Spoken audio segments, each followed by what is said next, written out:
This was a nice spot to stop at. I'm not too far from my next destination, Abingdon, so I'm looking forward to getting there, probably go through that lock as well, and then see where I end up after that. Well, I nearly don't end up going anywhere. I started the engine, which ran okay for a few seconds before spluttering and dying. It was like Monkey Lock all over again, only at least this time I was tied to the bank.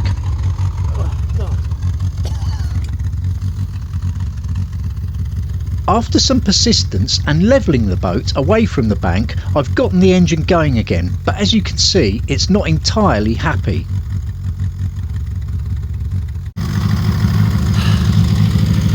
Just had the old problem again. I started the boat, I was just filming the first little shot there actually, and I heard the engine starting to run a bit funny. I thought, I don't like the sound of that. By the time I got back to it, it spluttered and died. I know what it is, there's air in the system because it's happened before, and the boat had gone at a bit of an angle this morning. The Thames level had dropped a little bit, and I think just having it at that little bit of angle has caused that problem to come back. Obviously there's some kind of underlying issue as well, because it's been on the angles plenty of times before, you know, on the wonk and that, when similar things have happened when there's not been much water.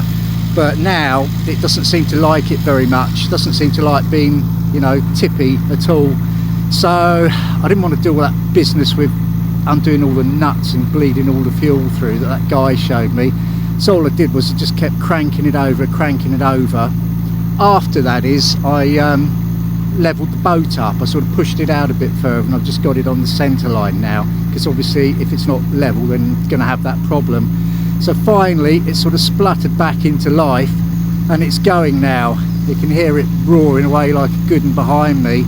So I'm going to continue my journey. It doesn't fill me with confidence, I have to say, and it's something that I'll need to get looked at, because obviously something's going on somewhere, but well, it's running for now, so let's see what happens. I've got to say, that's not the start to today's cruise that I was hoping for. I'm planning on doing, I think it's 3 locks, don't know what they're all called. The last one being just sort of on the north side of Abingdon, and there should be mooring after that. So that's the plan, and we'll see where we get to.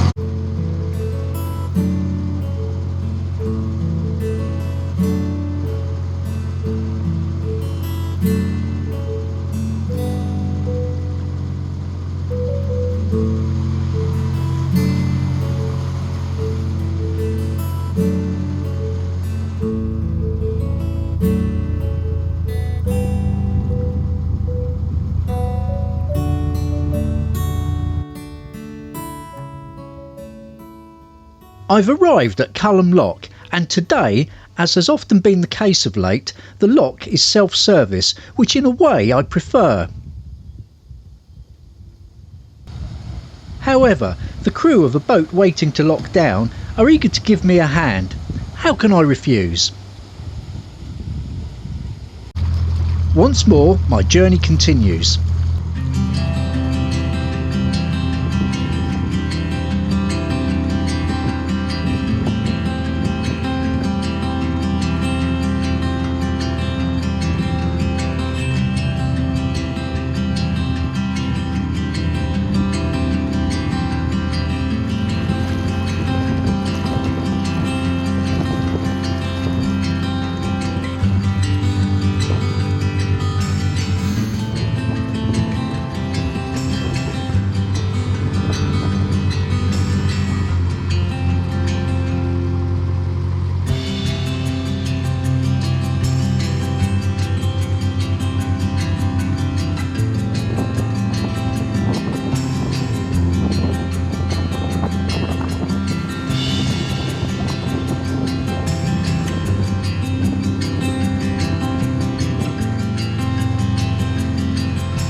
I'm just heading up towards Cullham Lock now, which I think is the last lock before I get into Abingdon proper.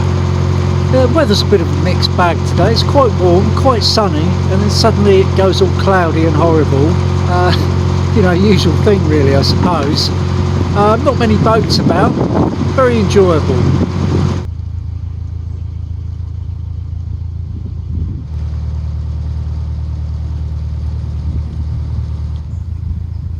I was nearly going to go for that bit of landing stage to my right there.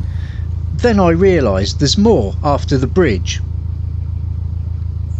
Oh, once again quite good timing for me. Just arrived at Cullham Lock, and there's a boat in the lock coming down, and the lock keeper's on duty, so in a moment the boat will come out and I can go in, so that's good.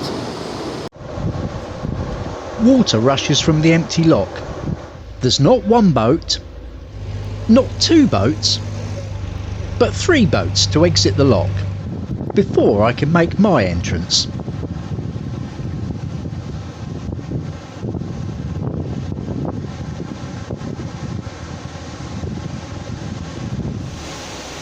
There are no other boats joining me on this occasion, but there is a lock keeper on duty. So I'll stay with the boat and use a couple of ropes.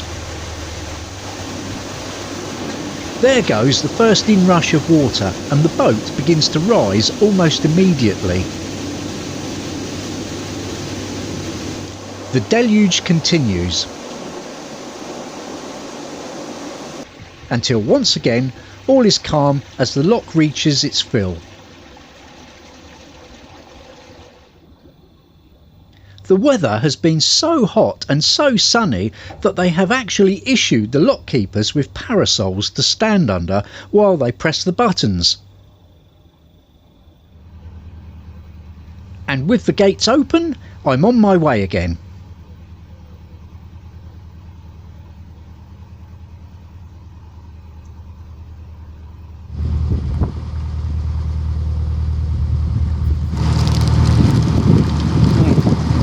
A hungry boatman on the go. Little cheese and bean pasty. Cuisine at its finest. Seriously though, when you're on your own, you don't get a lot of chance to sort of take food and drink breaks, because obviously it means tying the boat up sort of reasonably well, which you know, coming into shore and tying up be quite a lengthy and complicated operation. So usually once I'm cruising I just keep going, try and make sure I've got 1 or 2 snacks at hand, a chocolate milk or something like that, in this case a pasty, and that'll hold me till tea time, as they say. There you go. The Thames is starting to look just a little less mighty as I get further along towards Oxford now.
there's a fine bridge to welcome me as I cruise into Abingdon.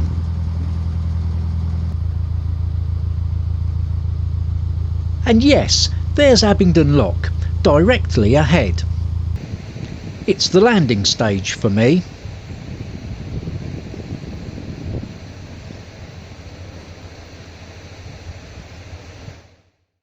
The lock's self-service at the moment, so let's go and do that. This witty sign caught my eye. The crew of a boat about to lock down are at the controls.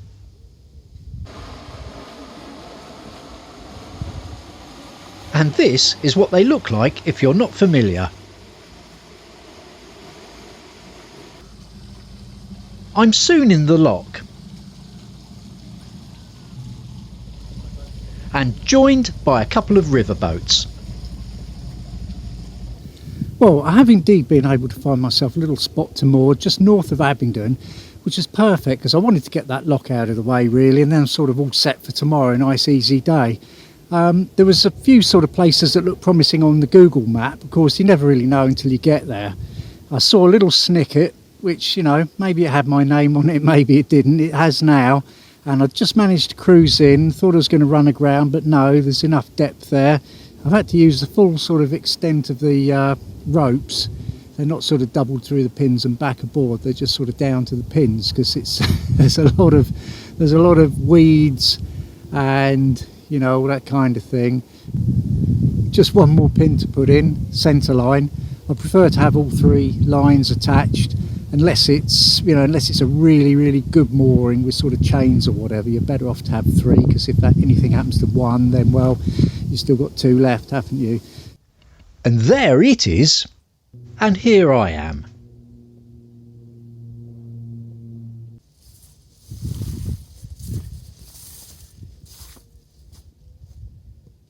See you next week. Coming up in next week's episode, there are boats of all shapes and all sizes, plus... I've done it again, haven't I?